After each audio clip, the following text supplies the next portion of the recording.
I'd like to start by thanking the Oklahoma State fans and the following, the students. Last Saturday was tremendous. The new stadium, the way that we opened it with the sea of orange, and when I looked over in that section on that side, I don't know what the number of students were, but it looked like it's doubled since we'd been here before, and I was just really proud of the Oklahoma State people. The Stillwater showing in Payne County, which is so important to our attendance numbers, they said came out and really did a great job. But the stadium looked terrific, and the Oklahoma State people were very proud. And I know as a coaching staff, myself as a graduate, and the players, we were very thankful for the turnout, and it was loud and it was a lot of fun for the players, so it did make a difference. Just a recap of the game, the post-game interview was pretty accurate. Offensively, turned the ball over 3 times in the first half and didn't give ourselves a chance. Defense kept us in the game. We put their backs against the wall a few times. And then in the second half, we made some adjustments on offense and some big plays, and then it started to snowball a little bit and kind of got on a roll.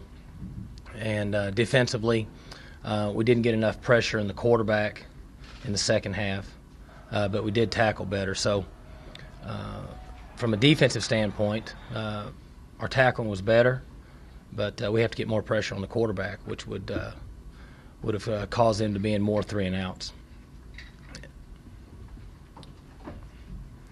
Any questions from that? Mike, are you hoping maybe this Saturday to get some of the other receivers have done a lot of blocking and broke a lot of those plays, but are you hoping to get them to catch some balls this weekend? We have plays designed to spread it out to everybody in our offense, but if you check our track record over the last 3 or 4 years, we've got receivers that play a role, and some of them have been great blockers for us, and then at times we'll go to them in crucial situations and they'll make plays, and then there's other guys that specialize in catching passes down the field. And I think as a coach, it's important to get the ball in the hands of guys you feel like can really make a difference in the game. And other guys make a difference in their role. And you probably heard my Big 12 this morning, in that, DeMarcus Conner had 12 knockdowns. That's unbelievable for a wide receiver to have 12 knockdowns in one game.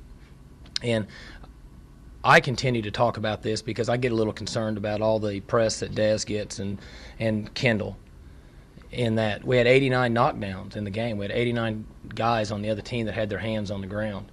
Well, when that happens, you're going to get some yards. You're going to score some points. So, we have to give some of the credit to the other guys. But to answer your question, yes, we'll spread the ball around some, but only if the defense gives us that opportunity.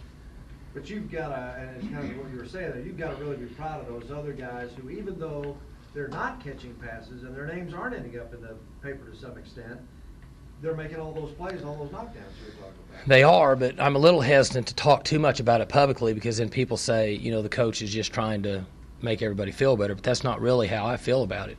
I have as much respect for what DeMarcus did as anybody else on that field. It's kind of the way I feel about walk-ons who come out every day that may not be as talented, but they give it their all. They give us a great look on the demonstration squad. They're important to the university. They graduate. They do everything right. They go out there in the real world and do well, and they come back and they contribute to the program. I got a lot of respect for those people. Same thing with DeMarcus.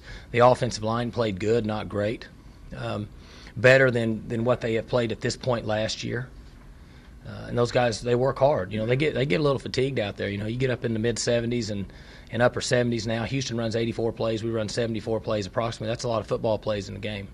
So those guys pay a great price to not get their name in the paper a lot. Mike, Dez was pretty obvious in post-game comments he made to a lot of TV people. He was trying to credit all of his teammates there.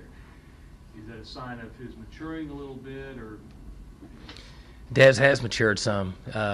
And I tease Dez because Dez is one of my favorite players, not because some of the things that he does that drive me crazy, but because he loves to play football. He's very competitive. And guys that like to play football I have a lot of respect for. But Dez is learning. He's for the first time he's out there in the real world, and he's got a lot of things going for him, and he's got some structure and discipline and things, and he's learning to play that role of a college football player, and is going to class and doing everything, and so he's obviously making that adjustment. I didn't read anything nor see it, but I'm glad to hear that he's doing that because, we've talked about what Damian Davis did for him, cut two guys on one play. I don't know in 20 years I've ever seen that happen on the perimeter. It's pretty impressive for a guy to do that. So as long as they continue to play on both sides of the ball for each other, then they'll get better each week. You may have a lot of guys listening to you because that seemed to be a theme. I mean, Kendall said that, Toston said it, even Russell Okung, who would have been one of the other 10 guys Right. in play, said, hey, it's about those other guys with me. And Right. Certainly gave the playmakers credit, but they all talked to each other about blocking. Well, they've come together as a group, and one time Zach made a bad read and pulled the ball. He was running to his left, and he stopped and cut back up inside because he made a bad read, and their end widened. And he ended up getting 3 or 4 yards. I don't know if y'all remember the play or not, but Kendall was the guy he pulled the ball from, and I don't know if you knew what Kendall did. Kendall went up there and cut the linebacker. He got a knockdown on a play that 98% of the guys in the country, and maybe even our guys at times, would just kind of carry out a fake and run around and act like they have the ball, and it's okay. You can't give him a minus, but he knocked a guy down. So those are the things that are encouraging as a coaching staff that guys are playing for each other. Mike, what is a good number of knockdown blocks? 65 is pretty good. It's different if you're an option football team, Air Force, and you'd have to call out there, but I think those people get close to 100 knockdowns a game because they're cutting all the time, like Bryant did on the option. So, they cut a lot on arc block. But for us, 65 to 70 is pretty good. So 89 is real good. Keeps them from having to run extra for their lack of effort plays. If they achieve that number or greater, then they only have to do a few things for their lack of efforts. They don't have to run as much after tonight's practice. Normally, is that a high for the last couple of years? At 89 number? It's a pretty high number, but we've had some games here that we've been in the high 70s and low 80s. I think we had a game last year where we were in the 90s. I'm not for sure which game it was. Looking ahead, what have you seen so far in looking at Missouri State? Offensively, X's and O's wise, a lot like what we do: read zone, one back power, some counter, draw, some controlled passing. Defensively, same as everybody else does: 4 down, 3 down, zone pressure, little bit of zero coverage, man, not a lot. Quarterbacks or returners gotten better, played better this year. Tailbacks, they use 2 running backs. Those guys are playing good.